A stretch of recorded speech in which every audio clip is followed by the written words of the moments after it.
Assalamualaikum warahmatullahi wabarakatuh. Hai para pencinta catur dan para catur mania, selamat datang kembali di Legenda Catur Dunia.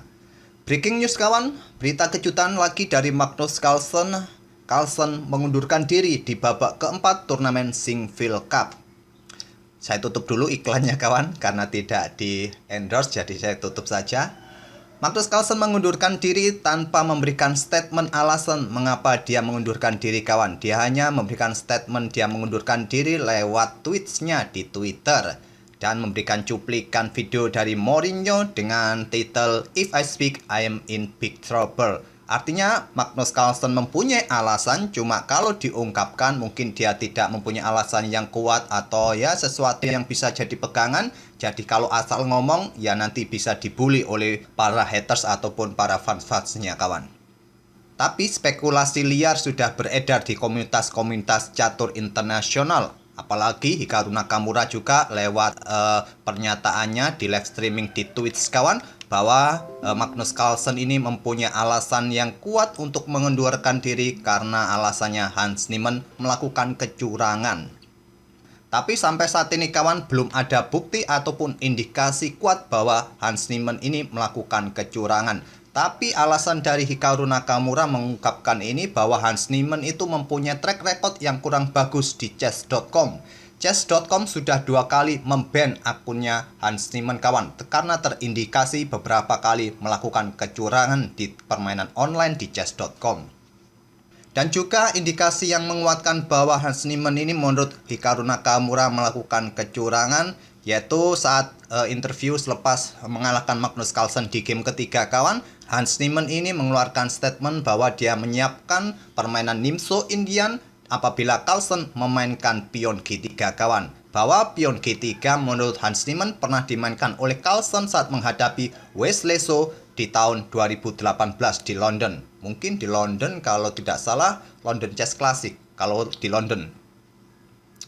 Tapi setelah dicek kawan di database oleh Hikaru Nakamura atau bahkan juga oleh chess.com bahwa database Magnus Carlsen memainkan pion G3 dalam pembukaan Nimzo Indian tidak pernah dimainkan oleh Magnus Carlsen. Bahwa database permainan Carlsen melawan Wesley So di London ini kawan juga tidak ada permainan Nimzo Indian pion G3 kawan.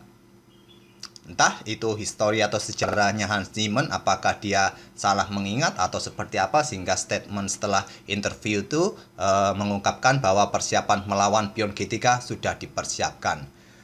Tapi kawan, di turnamen Sinquefield Cup ini antisipasi panitia juga tidak kalah seriusnya kawan untuk mengantisipasi semua tindakan kecurangan kawan, yaitu dengan pemeriksaan seperti yang kita lihat ini di foto bahwa di situ panitia ataupun juga juri memeriksa Hans Niemann. Bisa kalian lihat bahwa memang antisipasi dari panitia untuk mencegah apakah menggunakan device elektronik atau radio atau seperti apa. Tapi memang hal seperti ini sulit untuk kita berpikir bahwa Hans Niemann ini melakukan kecurangan. Apakah dia sering kali ke toilet untuk membuka device saat dia ke toilet untuk melakukan tindakan kecurangan, kita belum tahu kawan.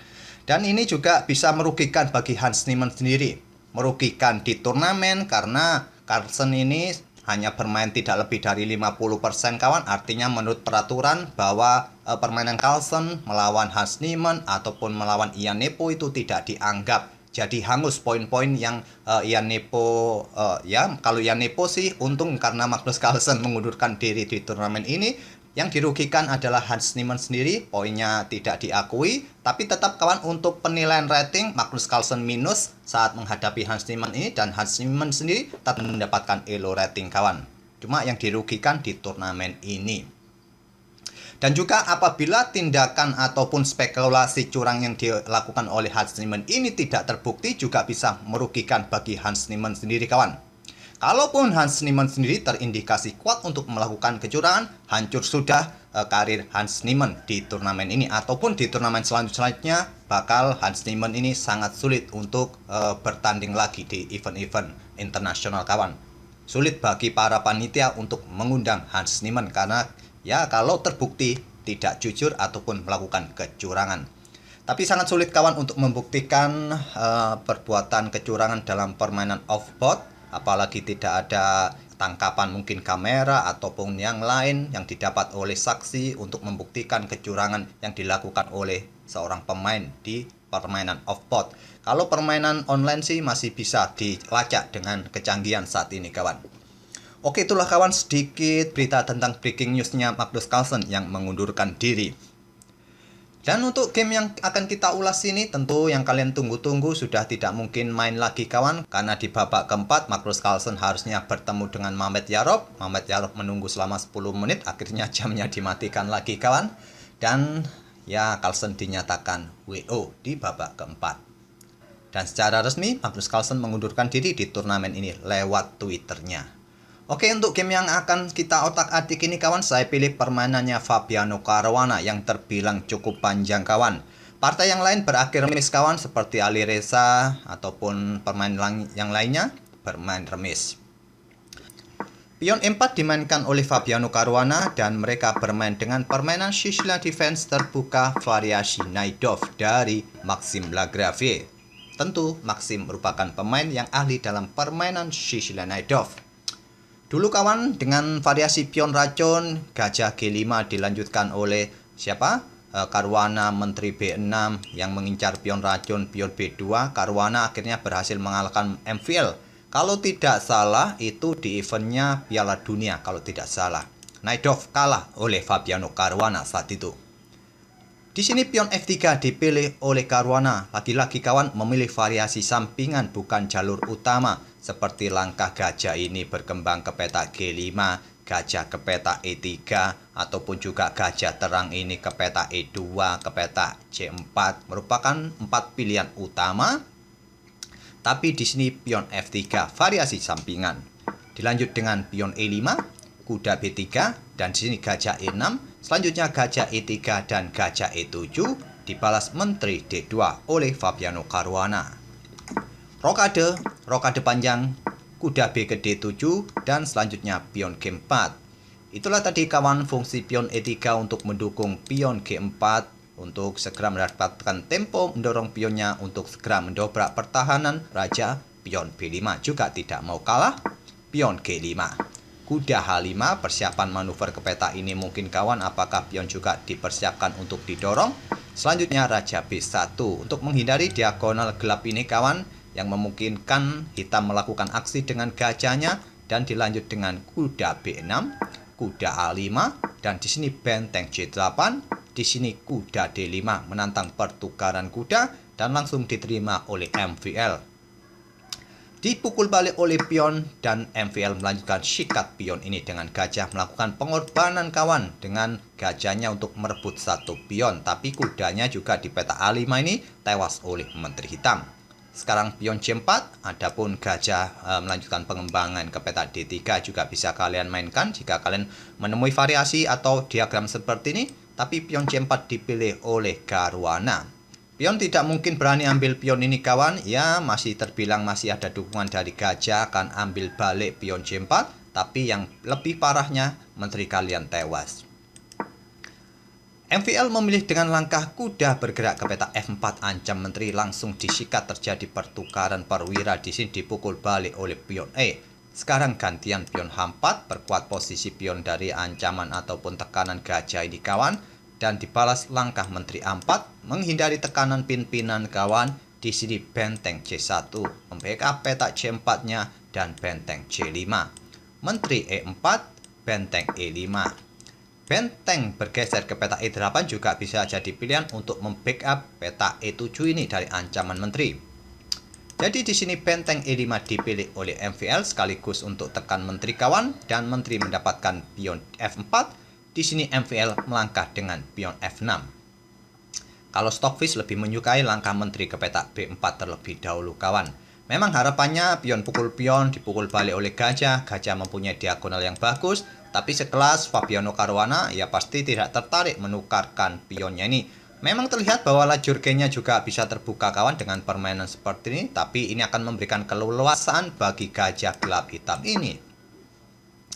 Raja mundur ke peta H2, dan di sini benteng kembali ke peta C5.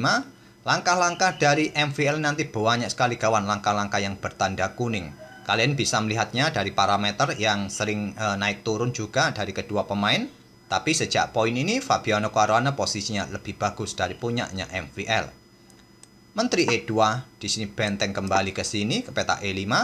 Menteri putih kembali ke peta H2, benteng kembali ke peta C5, dan menteri bergeser ke peta D2.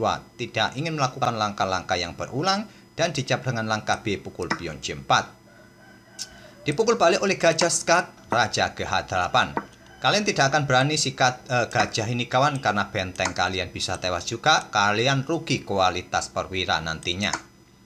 Jadi di sini raja hanya bergeser ke peta H8. Selanjutnya menteri E2 menjaga gajah ataupun menyerang gajah gelap di peta E7 dan dibalas dengan langkah benteng E5 serang menteri. Menteri bergeser ke peta D2. Di sini pion D5, pion F4 sama-sama memberikan ancaman.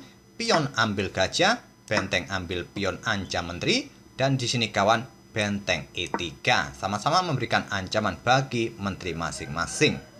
Tidak seperti biasa, tidak terlalu banyak langkah alternatif, nanti hanya kita koreksi langkah-langkah yang terlalu serius saja kawan. Dan menteri putih ambil benteng di E3, artinya tadi setelah mendapatkan gajah, kita mengembalikan gajahnya lagi kawan. Menteri ambil gajah E7, ancam benteng, raja bergeser melindungi benteng. Di sini menteri kembali ke peta E3, menjaga pionnya kawan, dan dilanjut dengan langkah pion F pukul pion G5, diambil balik menggunakan pion F. Perbedaannya jelas kawan, kalau mengambil balik dengan pion H, pion ini jatuh karena mendapatkan 2 kali tekanan. Dan permainan dirasa menurut Stockfish masih berimbang juga. Oleh karena itu untuk menjaga posisi sedikit unggul dari putih kawan, memukul balik menggunakan pion F. Dan terjadi keseimbangan posisi pion di sayap raja. Cuma Fabi ini sekarang posisinya unggul 1 pion di sayap menteri kawan. Benteng F1 melanjutkan permainan endgame langsung kawan di langkah ke-37 dengan endgame menteri versus menteri dengan keunggulan Fabi 1 pion. Raja C2, Fabi dan MVL melakukan skak-skak yang berulang di beberapa langkah berikutnya ini kawan. Dan setelah Raja D2 ini pion H6 dimainkan. Karena kenapa tidak melakukan skak-skak yang berulang sehingga posisi menterinya sekarang menjaga peta ini? Tadi di posisi ini kawan, lihat menteri putih juga siap memberikan ancaman skakmat. Jadi putih mendapatkan tempo untuk memainkan beberapa bidaknya. Oleh karena itu pada posisi ini kawan, menteri sudah aman menjaga peta ini dan membuka ruang bagi raja agar menterinya nanti bisa meninggalkan peta ini dari ancaman skakmat kawan. Tapi pion H6 ini menurut Stockfish juga kurang bagus. Stockfish menyarankan melakukan skak-skak yang berulang sekali lagi kawan. Pion H6 dipilih oleh MVL dan tentu saja di sini Fabi melanjutkan pertukaran pion, tidak dipukul balik menggunakan pion kawan, tapi MVL memilih melakukan skak-skak yang beruntun. Berlanjut skak-skak terus kawan di sini. Sekarang gantian putih yang melakukan skak setelah hitam tadi mendapatkan pion putih di peta H6, raja F8. Di sini kawan Stockfish lebih menyarankan raja ini bergerak ke peta-peta ini. Terlihat MVL ini bergerak ke sisi tengah. Maunya sih mungkin mengejar posisi pion putih yang sudah mayoritas di sisi menteri ini kawan. 2 pion putih melawan 1 pion. Hitung-hitungannya kalkulasinya 1 pion putih nanti bisa lolos. Sedangkan pion putih yang di sisi kanan ini masih bisa dicegah oleh pion hitam sendiri. Kalkulasi sederhananya seperti itu. Oleh karena itu MVL lebih memilih menggeser rajanya sesegera mungkin untuk mengejar posisi pion putih nanti di sayap menteri. Maaf, salah langkah kawan. Di sini pion B4 lanjut putih. Raja E7, raja putih B3, raja hitam D7, raja putih A4 dan di sini H5.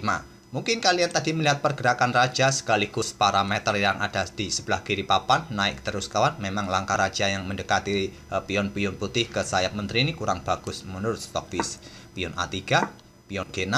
Langkah pion ini adalah langkah kesalahan kawan. Stockfish lebih menyarankan raja mundur ke peta D8 ataupun mundur ke peta E8. Tapi di sini kawan, pion G6. Menteri putih ambil pion hitam A6, menteri hitam ambil pion putih H4. Pion ini jatuh kawan. Dan sekarang tersisa 2 pion plus menteri kawan. Sudah tidak seimbang lagi kawan, putih dalam posisi 95% menang. Mungkin harapannya MVL tadi untuk menggeser rajanya ke sayap raja, berharap bisa settlement nanti kawan. Raja C7. Posisi kedua raja ini ya dibilang terbuka kawan. Nanti pasti langkah-langkah skak dari menteri sudah tidak bisa dihindari. Langkah-langkah skak yang berulang.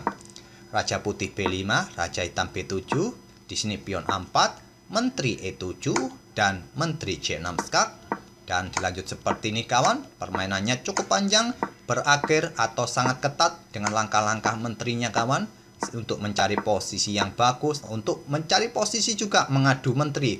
Putih ini targetnya bagaimana mendapatkan tempo skak dengan tujuan juga mengadu menteri.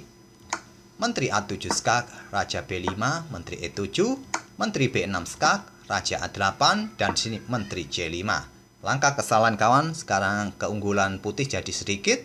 Kalau menurut Stockfish sih lebih baik melakukan skak-skak lagi sekali lagi kawan. Ke peta A5, ke peta A6 bisa dilakukan. Nanti juga bergeser ke sini raja juga bisa melakukan skak lagi. Ataupun juga siap mendorong pionnya maju kawan, yang merupakan langkah terbaik.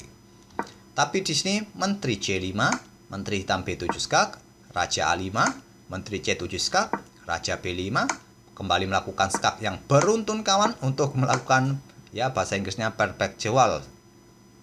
Langkah-langkah yang berulang, raja B2. Semua langkah menteri hitam ini kawan bertanda kuning kalau menurut evaluasi dari Stockfish 15 kawan. Pion A5, menteri A1 skak, raja B3 langkah paksaan, menteri E1, sekarang raja C4. Raja hitam B8, menteri D6 skak, dan selanjutnya menteri ke peta D4 skak. Masih mondar-mandir, masih cukup alot kawan. Walaupun seorang Grandmaster pun dalam permainan yang unggul 2 pion seperti ini selalu menghadirkan permainan yang cukup sulit kawan, endgame menteri melawan menteri itu. Di sini raja naik ke B7, menteri D7 skak, raja B8, sekarang pion A6. Kalau menurut Stockfish langkah ini juga kurang bagus, kalian bisa lihat sendiri. Langkah yang bagus, menteri bergerak kembali ke peta D5 kawan. Tapi pion A6. Gantian sekarang menteri hitam kawan yang keluar menyerang, melakukan skak-skak yang berulang, ditutup oleh menteri, kembali melakukan skak, dan menteri kembali ke E7. Langkah pamungkas dari Fabi, pion A7 skak. Di posisi ini MVL menyerah di langkah ke-92. Oke, apabila permainan tetap dilanjutkan kawan dengan langkah seperti pion ini diambil oleh menteri, ya langkah berikutnya bisa dengan menteri ini bergerak ke peta G8 skak dan memaksa raja naik. Sekali lagi nanti akan pertukaran menteri terjadi, tidak akan mungkin tidak kawan. Dan di sini ya setelah itu raja bisa bergeser ke peta J6 untuk kontrol peta ini. Kalian mau melangkah kemana? Ke peta B8. Selanjutnya ya tentu saja pion siap didorong. Tidak ada kata remis kawan dalam posisi seperti ini. Apakah raja ke peta A7? Kalian jangan dorong kawan. Kalau dorong bisa remis. Di sini raja bisa ke peta ini kawan dan mengawal pion bisa promosi. Kalaupun di sini raja hitam tadi tidak naik ke peta ini, menggeser rajanya ke peta ini agar raja putih tidak bisa bergerak ke sini, barulah sekarang pion bisa kalian dorong dan sudah tidak bisa remis kawan. Kalau raja bergerak ke sini ya kalian dorong terus, raja sudah tidak bisa bergerak ke sini, memaksa ke sini, raja putih yang bisa ke sini dan pion nanti bisa promosi. Oke, itulah kawan, karena pada posisi ini tadi sudah tidak memberikan kesempatan untuk remis, akhirnya MVL menyerah di langkah ke-92. Oke, semoga permainan dari mereka berdua bisa menghibur dan memberikan wawasan dalam permainan Night Dive. Kita akan bertemu di video-video berikutnya. Terima kasih. Wassalamualaikum warahmatullahi wabarakatuh.